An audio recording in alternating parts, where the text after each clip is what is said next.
ऊंच नीच, भेदभाव, अन्याय, अत्याचार, जुल्म, जाति, गैर बराबरी का अंत करता। लेकिन ये भारत हमेशा से ऐसा नहीं था।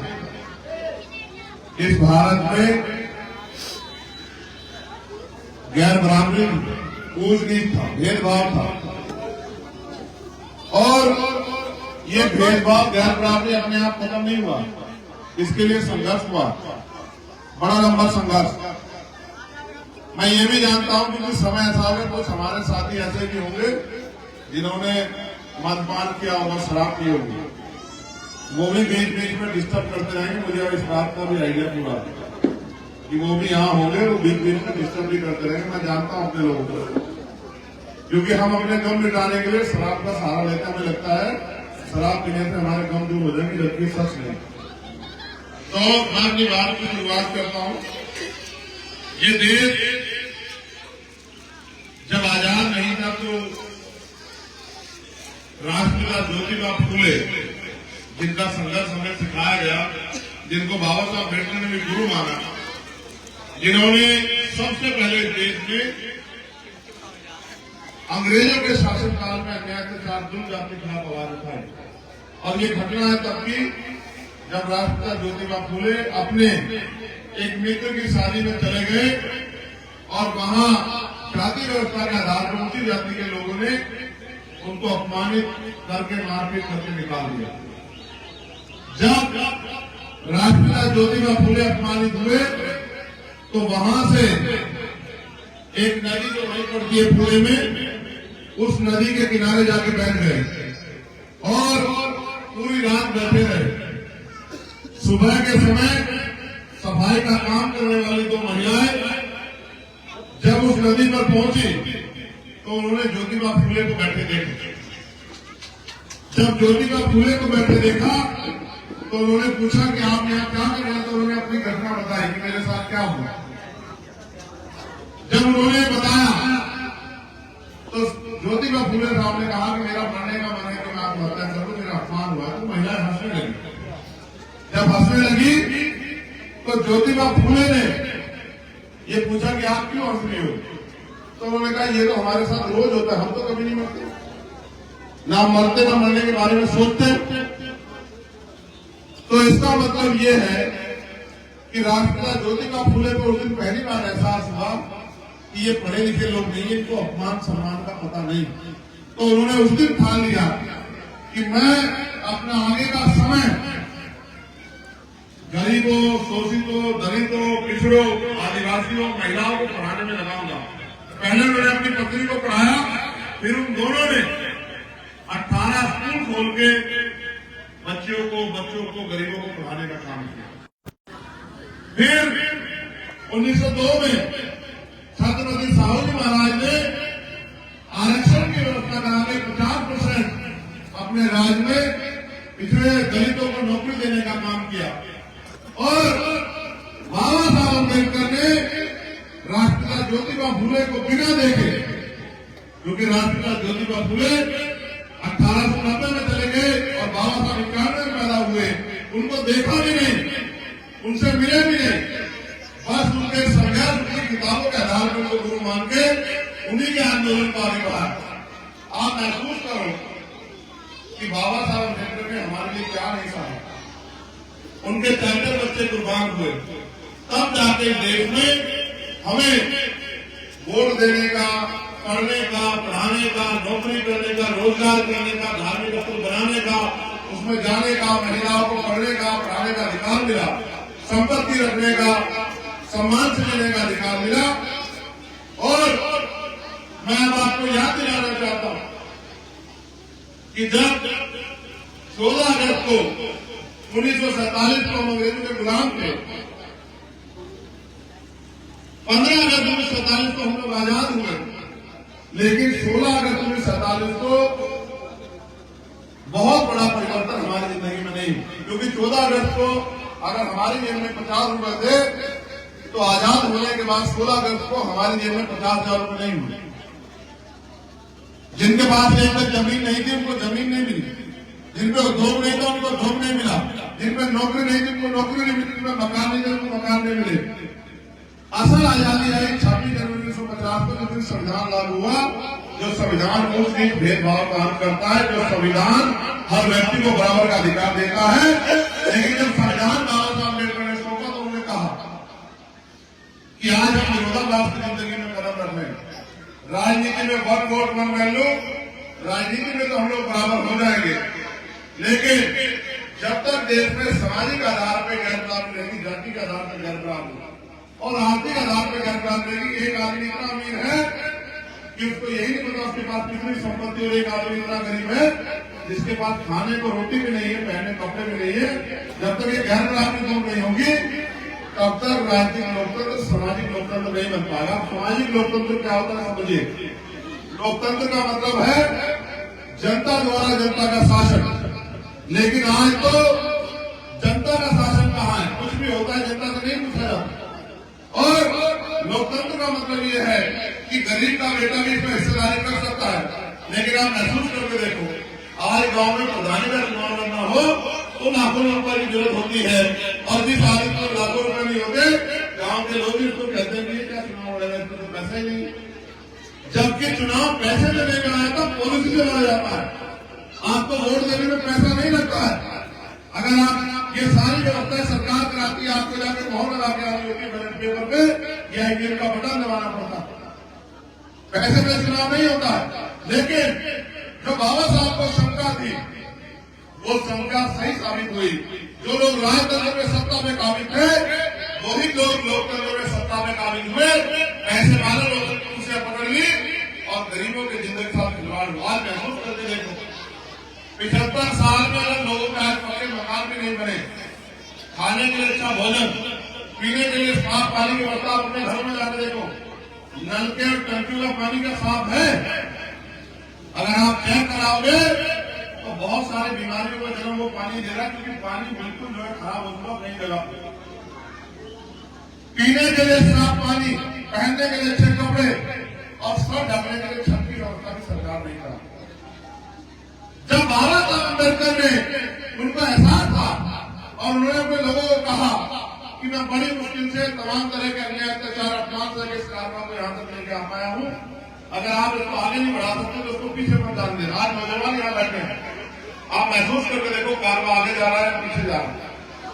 बाबा साहब ने जो सपने देखे थे कि देश में गरीब को भी बराबरी के अधिकार, स्वाभिमान, सम्मान का जीवन मिलेगा, क्या वो मिल पा रहा है?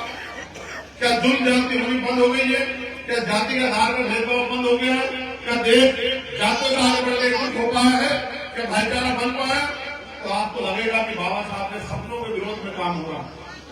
बाबा साहब ने अथक प्रयास किया था देश को जोड़ने के लिए, और जो जातियों में बटा समाज था उसको इकट्ठा करके शेड्यूल ट्राइब, बैकवर्ड और माइनॉरिटी में संगठित करने का काम किया।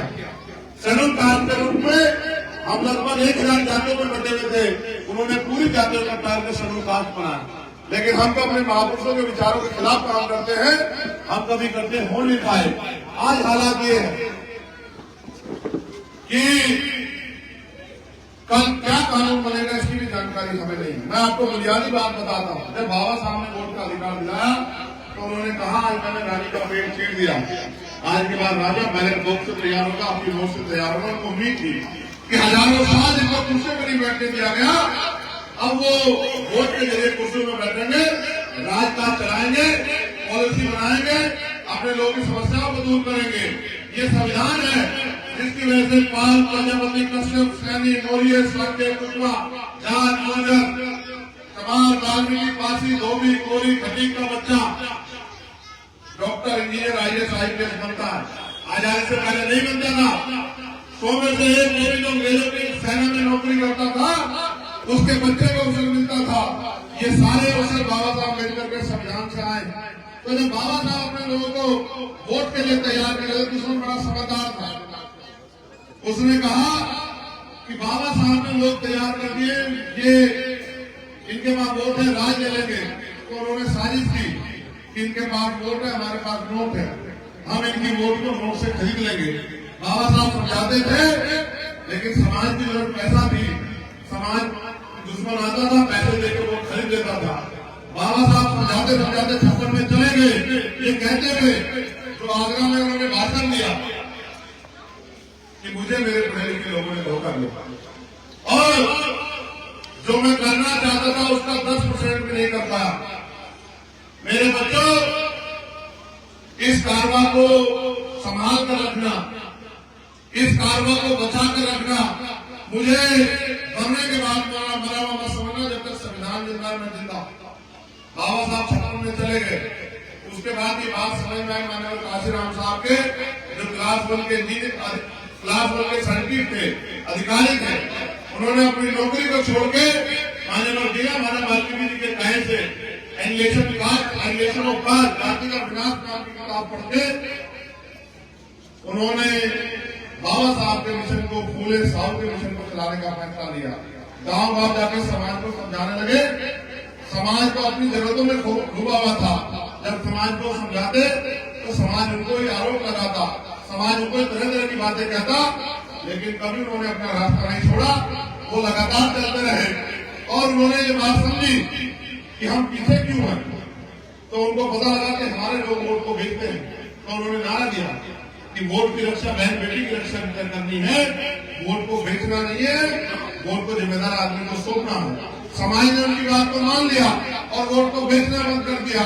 उससे ये हुआ कि हम ताकतवर बने, हम पे सत्ता आई, लेकिन दुश्मन भी चालाक था। उसने नई योजना बनाई कि पहले तो हम इनके वोट को नोट से खरीदते थे, अब उसने नोट से खरीदना बंद किया। अब वो ईवीएम नाम की मशीन ले आया कि अब इनकी वोट को, ये वोट किसी को भी डाले आएगा हमारे खाते में ही।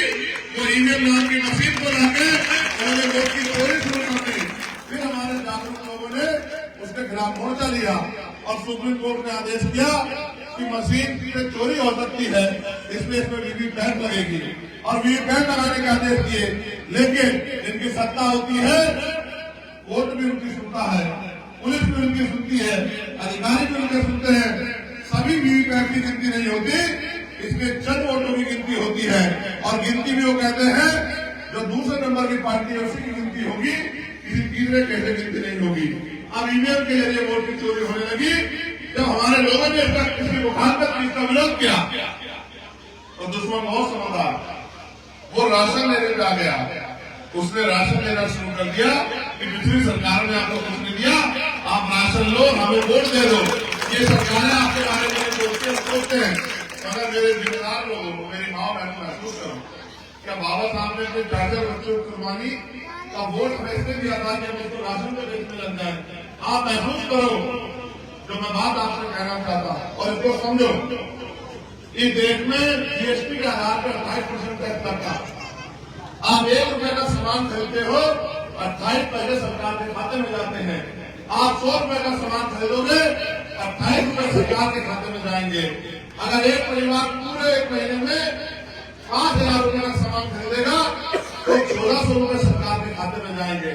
क्या आपको पता है कि सरकार जो आपको राशन या सब्सिडी देती है वो पैसा कहां से आता है? अगर आपको नहीं पता तो जान लो, वो आपकी मेहनत का पैसा है जो आप टैक्स के रूप में देते हो कि सरकार आपको सुविधा देगी। उसी पैसे को सोचो, आपने 1 महीने में 5000 रुपए खर्च किए, 1400 रुपए सरकार के खाते में गए, उन्होंने आपको 250 रुपए का राशन दिया और 1150 रुपए अपनी जेब में रखे। तो आप अपने मन से बताओ, क्या उन्होंने आपके ऊपर एहसान किया या आपका पैसा उनकी तरफ है? आप सोच के बताओ गुना बात करके कि किसका पैसा किसकी तरफ है। और फिर जो 250 रुपए का राशन देते हैं, इसको भी वो बहुत हिसाब से देते हैं। कैसे? पहले तो सबको नहीं मिलता, फिर मिलता भी है तो आप सुनो कि पहले 350 रुपए का सिलेंडर आता था, अब 1150 रुपए का आता। जितने का राशन देते हैं उससे 4 गुना के पैसे एक बार सिलेंडर में काट लेते हैं। पहले 120-30 रुपए का बिल आता था, अब 500-600 रुपए का बिजली का बिल आता है। ऐसा लगता है उत्तर प्रदेश में बिजली सोने के तारों में आती है। उत्तर प्रदेश पूरे देश से अलग है। चारों तरफ से जेब काटी जा रही है। जो दवाई 20 रुपए की आती थी, अब 100 रुपए की आती है। चारों तरफ से गरीबों की जेब काटी जा रही है। आमदनी बढ़ी हो या ना बढ़ी हो, लेकिन महंगाई जरूर बढ़ी। आप महसूस करो, जो लोग पढ़े लिखे लोग नहीं है वो मेहनत मजदूरी करते हैं, लेकिन आने वाला समय टेक्नोलॉजी का समय है। आज मशीन आ रही है। जो काम आप गेहूं की खेती के तौर पर समझिए, गेहूं कटाई का काम किसान मजदूर करते थे कि हम 3 धड़ी का बीघा के हिसाब से काट देंगे, 4 धड़ी के बीघा के हिसाब से काट देंगे। आपने गांव में देखी होगी खेती, लेकिन आप महसूस करो अब तो मशीन आती है, एक दिन में 20 बीघा काट के चली जाती है। पहले पेड़ काटने के लिए, कटाई छटाई के लिए लोग लगते थे, अब तो 10 मिनट में कितना बड़ा पेड़ काट के एक साइड में रख देते हैं। मेरा कहने का मतलब ये है कि आने वाले समय में मजदूरी खत्म हो जाएगी तो आप इस देश में क्या करोगे? आपको कहां से रोजगार मिलेगा? आप पढ़ो लिखोगे, नौकरी नहीं करोगे तो आपके घर में रोटी रोजगार कहां से आएगा? आपके बच्चे क्या खाएंगे? वो पढ़ने कहां जाएंगे? जिस तरह से सरकारी स्कूल बंद कर रही है, प्राइवेट स्कूल खोल रही है, अभी आप कह रहे प्राइवेट स्कूल में पढ़ाओ, हम आपको इतना पैसा महीना देंगे, 2-4 साल बाद ये पैसा देना बंद कर देगी, इधर सरकारी स्कूल भी बंद हो जाएंगे, तो फिर गरीब का बच्चा कहाँ पढ़ेगा? एक तरफ बड़े बड़े प्राइवेट स्कूल खुल रहे हैं जहाँ गरीब घुस नहीं सकता, जहाँ की फीस 2-3 हजार रुपये महीना है, जितना हम कमाते हैं उससे ज्यादा तो बच्चे की फीस लगती है। एक तरफ सरकारी अस्पताल बंद किए जा रहे हैं, सुविधाएं नहीं है, डॉक्टर नहीं है, दवाइयां नहीं है। आप बराबर में बड़े बड़े प्राइवेट हॉस्पिटल खुल रहे हैं जहाँ 500 रुपए का पर्चा बनता है। आप ये बताओ कितने गरीब 500 रुपए का पर्चा बनवा पाएंगे? जिनकी मजदूरी एक दिन की 500 रुपए नहीं है, क्या वो 500 रुपए का पर्चा बनवा के अपने बच्चों का इलाज कर पाएंगे? ये सरकार हमें रोटी रोजी से मोहताज करना चाहती है और हम भी चुपचाप इनको सह रहे हैं। आप महसूस करो, हम इस वोट की ताकत से अपनी खुद की जिंदगी और आने वाली पीढ़ियों की जिंदगी बदल सकते हैं, लेकिन हम इस देश में चुपचाप गुलामी पाते हुए देख रहे हैं। आप महसूस करो, आज संविधान में वोट है तब हमारी सुनवाई नहीं हो रही है। उसका उदाहरण ये है कि आप हजारों लोग किसी बात को लेकर आंदोलन कर दो, पुलिस लाठी मार के मुकदमा लेकर आपको घर भेज देगी। आप महसूस करो, पहले सरकारी नौकरी आती थी, अब सिर्फ विज्ञापन आते हैं, भर्ती आ जाती है। तो जैसे 69 शिक्षक भर्ती आई, आपके गांव से भी किसने भरा होगा फार्म? 20,000 पदों का आरक्षण में घोटाला हुआ, 6,800 नौकरियां मैंने लड़ के आंदोलन करके 4 दिन भूखे पैसे रहकर अपने साथियों के साथ मुख्यमंत्री से गले में हाथ डाल के रिलीज कराई, लेकिन फिर कोर्ट से इन्होंने उन नौकरियों को फिर छीन लिया, क्योंकि कोर्ट भी कहीं ना कहीं इनके प्रेशर में आता है, क्योंकि सबसे बड़ी ताकत वो राजनीति में है। फिर अभी पुलिस की भर्ती का लेटेस्ट पेपर आया, आरओ की भर्ती का पेपर आया। आप महसूस करो, आपके गांव से पुलिस की भर्ती के बच्चे में गए होंगे, 400 रुपए पर बच्चे के हिसाब से 48 लाख बच्चों ने फार्म भरा। 200 करोड़ रुपए सरकार ने गरीबों की जेब से काट लिए, क्योंकि ये नौकरी गरीबों के बच्चे मेहनत करके जाते हैं, धंधा सेठ बिजनेसमैनों के लोग बच्चे नहीं जाते। तो 200 करोड़ रुपए आपकी जेब से इन सरकारों ने काट लिए और फिर इनकी देखरेख में पेपर लीक हो गया। आपके बच्चे जिन्होंने मेहनत की थी 4-4 महीने 5-5 महीने पूरी जान लगा के, वो मुंह दागते रह गए। ये हर डिपार्टमेंट में चिन्हित करके नौकरियां खत्म करके जिसे मर्जी चाहे निकाल देते हैं। आने वाले कल में कोई सरकारी नौकरी रहेगी तो जैसा मैंने कहा कि पाल को, प्रजापति को, कश्यप को, सैन को, विश्वकर्मा को, सैनी को, कुशवाहा को, मौर्य को, साक्य को, राजभर को, निषाद को, जाट को, गुजर को, चमार, वाल्मीकि, पासी, धोबी, कोरी, खटीक, इनके बच्चों को आज भी इतना भेदभाव है तो इनको कौन कुर्सी में बैठने देगा? ये आरक्षण का जिसकी वजह से हमें अवसर मिल जाते थे, अब वो आरक्षण भी खत्म हो रहा है। न सरकारी सिस्टम रहेगा, न आरक्षण देना पड़ेगा, सब कुछ सोच बूझ के हो रहा है। और उनका प्रयास है कि आप रोजी रोटी करो, उनकी गुलामी करो और रोजी रोटी में खुश रहो। 10 लाख करोड़ रुपए से ज्यादा, लगभग 14 लाख करोड़ रुपए पूंजीपतियों का माफ कर दिया। आपका 10,000 रुपए नहीं माफ करेंगे। अगर बिजली का बिल किसानों का होगा या मजदूरों का होगा तो आरसी काट के मुकदमा लिख के जेल भेज देंगे, लेकिन 10-15 लाख करोड़ रुपए पूंजीपतियों का माफ कर दिया। कितने पैसे होते हैं? 0 भी नहीं गिन पाओगे आप लोग। ऐसा नहीं कि पैसे की कमी है, सारा पैसा अमीरों की जेब में जा रहा है। अब 2 तरह की राजनीति हो रही है, एक वो जो पैसों के आधार पर राजनीति कर रही है, जिनका मतलब है जिन्होंने पैसा कमाया है और वो पैसे से पैसा खर्च करके राजनीति करते हैं, और राजनीति में कामयाब होकर फिर पैसा कमाते हैं। वो अपने लिए जीते, अपना पैसा पूरा करते हैं, गरीबों का भला नहीं कर सकते। और दूसरी तरफ बाबा साहब अम्बेडकर और माननीय काशीराम साहब के हम जैसे चेले हैं जिन्होंने ये संकल्प लिया है कि हम इन गुलामी की बेड़ियों को काट के रहेंगे और इस संविधान की रक्षा करेंगे, अपने लोग के हक अधिकार दिलाएंगे। आप महसूस करो, गांव में पेंशन मिलती होगी, वृद्धा पेंशन, विकलांग पेंशन, विधवा पेंशन, 3,000 रुपए 6 महीने के, यानी कि 500 रुपए महीना, वो भी सबको नहीं मिलते। आप बताओ, जब नेताओं की बिजली फ्री है, अधिकारियों को बिजली फ्री मिलती है, तो क्या गरीब आदमी को बिजली फ्री नहीं मिल सकती? क्या आप बताओ? बिजली फ्री के नाम पर गरीबों की जेब काटी जाती है, बिजली के दाम को बढ़ाए जाते हैं। जैसा मैंने कहा, जब नेताओं को पेंशन मिलती है, अधिकारियों को पेंशन मिलती है, तो 500 रुपए में तो अच्छा सा जूता भी नहीं आता। महंगाई इतना बढ़ रही है, तो ये माओ को क्या मिलता है? जो 60 साल 12 को पेंशन मिलती है, जो विकलांग है, जो वृद्धा है, जो विधवा है, तो इनको 5,000 रुपया महीना पेंशन क्यों नहीं मिल सकती? भाई ऐसा क्या कानून है कि गरीबों के लिए कोई बदलाव नहीं हो सकता? फिर आप महसूस करो, पढ़े लिखे नौजवान, उनके माँ बाप ने केक काट काट के पैसा लगाकर उनको पढ़ाया और सरकार रोजगार देने में असफल है, तो उनको बेरोजगार भत्ता क्यों नहीं मिलता?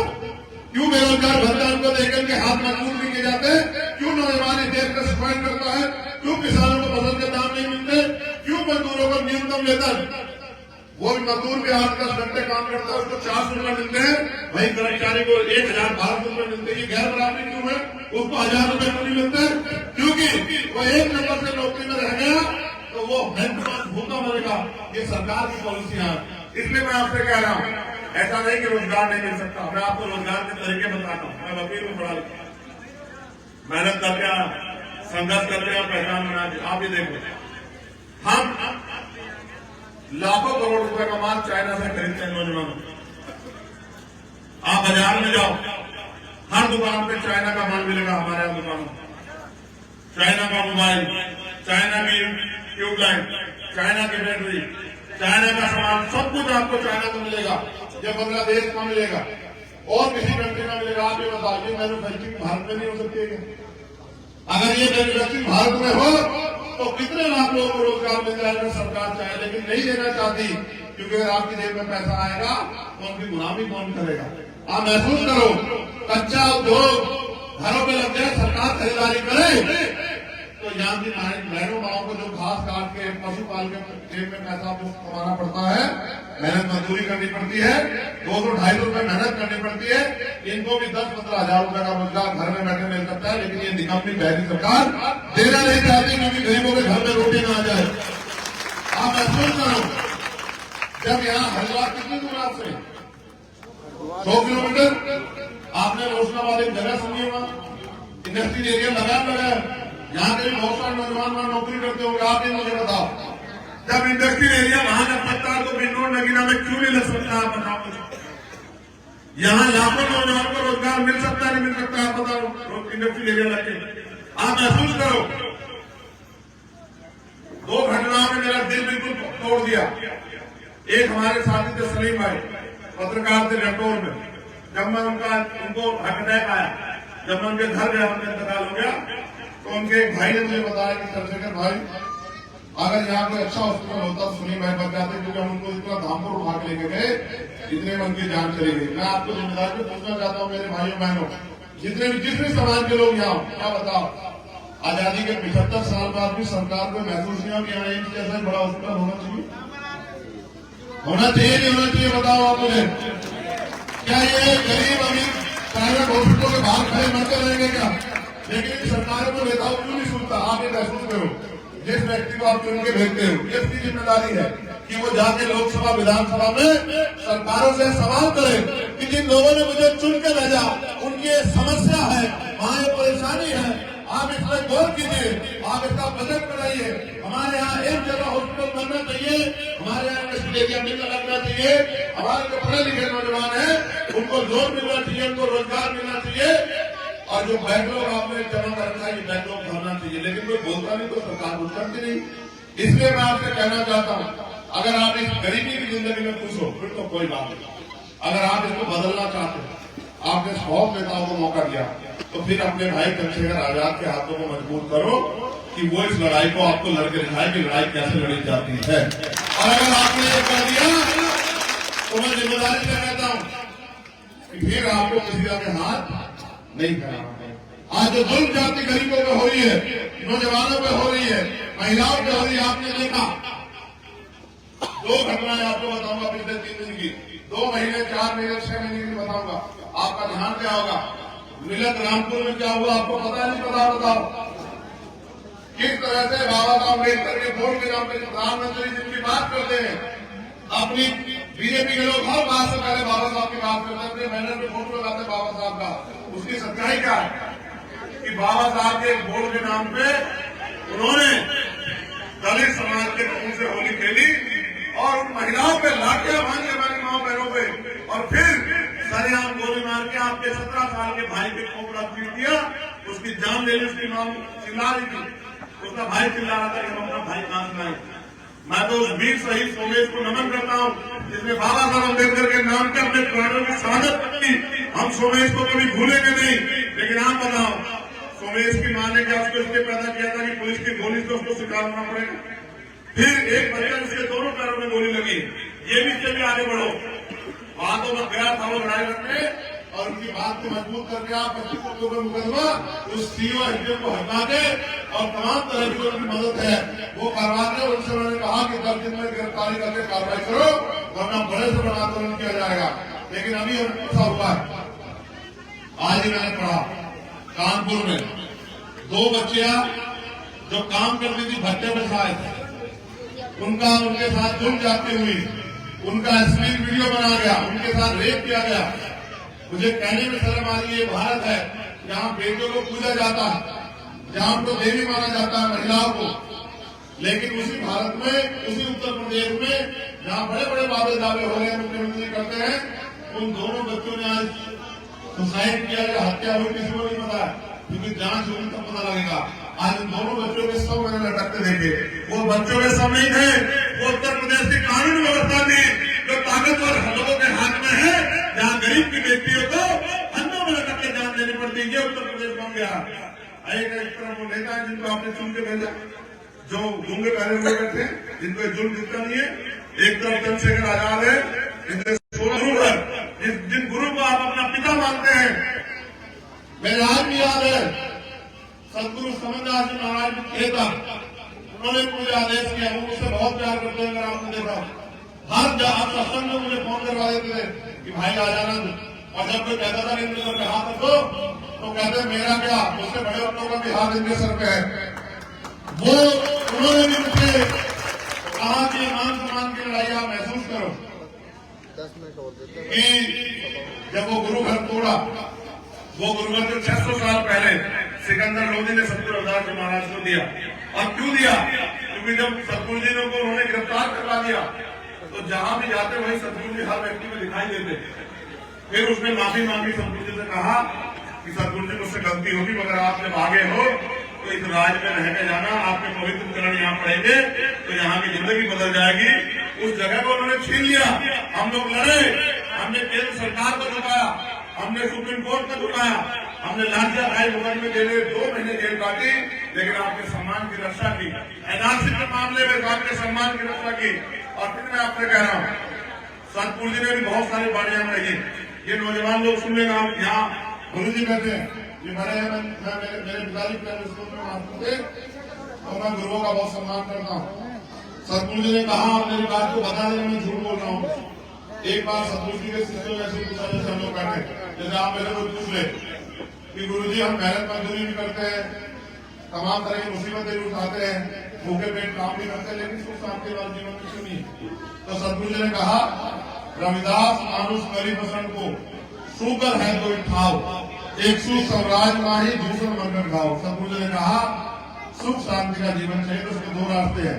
पहला, स्वराज माइक्या को अपना राज हो, या दूसरा शमशान घाट का विस्तार हो। क्योंकि जीते जी तो सुख सुविधा तब मिलेगी, सम्मान का जीवन तब मिलेगा जब आपका राज होगा, या फिर शमशान घाट में जाके सुख शांति जब आपका जीवन ही खत्म हो जाए तो दुख आपको नहीं रहेंगे। फिर पूछा कि सतगुरु जी राज भी है, राज में सुख सुविधा तो नहीं है। तो सतगुरु जी ने कहा ऐसा चाहूं राज में जहां मिले सबंधु मन और छोटे बड़े सब बसे रविदास रहे प्रसन्न। यानी कि सतगुरु जी ने कहा कि भाई राज ऐसा होना चाहिए जहां कोई छोटा बड़ा ना हो, जहां कोई ऊंच नीच ना हो, जहां कोई भेदभाव ना हो, जहां कोई बहुत अमीर ना हो, बहुत गरीब ना हो, सब लोग बराबर हो। किसी को खाने के लिए अन्न की, तन ढकने के लिए कपड़े की, सर ढकने के लिए छत की दिक्कत ना हो, जहां किसी बहन बेटी का अपमान ना हो, किसी की हत्या ना हो, किसी को सताया ना जाए। और उस राज को उन्होंने नाम दिया बेगमपुरा राज। बेगम का मतलब होता है सभी निषेध करना। बेगम यानी कि बिना गम का राज के राज ऐसा हो जहां किसी की जिंदगी में कोई गम ना। अब आप मुझे बताओ वो राज लाएगा कौन भाई? भाजपा के लोग, आरएसएस के लोग। वो राज तो वही लाएंगे जो राज महाराज को मानते हैं। और अगर राज को आपको दिन सुनना हो तो वही राज बाबा साहब अम्बेडकर 2 साल 11 महीने 18 दिन में भारत के संविधान में लिखे गए हैं कि सब लोग बराबर हैं, कोई किसी का अपमान नहीं करेगा, कोई किसी पे जुल्म नहीं करेगा, सब लोग तरक्की करेंगे, सब लोग आगे बढ़ेंगे, पढ़ लिख के सब लोग आगे मजबूत होंगे और सब लोगों की रक्षा सुरक्षा काम, उनके रोटी कपड़े मकान की व्यवस्था सरकार करेगी। लेकिन ना हम संविधान की रक्षा कर पा रहे हैं, ना महापुरुषों की वाणियों की। तो मैं आपसे अपील करता हूं कि मुझे आपके बीच आने का मौका मिला है और ये लड़ाई करोड़ों की है। जैसे नेताजी सुभाष चंद्र बोस ने कहा था कि तुम मुझे खोज दो, मैं तुम्हें आजादी दूंगा। मैं आपसे कहना चाहता हूं कि आज बाबा साहब अम्बेडकर के संविधान को बचाने के लिए सड़क की ताकत के साथ साथ चंद्रशेखर आजाद को अपनी वोट की ताकत भी चाहिए। और अगर आप वोट की ताकत दोगे तो फिर वो दिन दूर नहीं कि बेगमपुरा भी आएगा और संविधान का राज भी स्थापित होगा। लेकिन वो तभी संभव है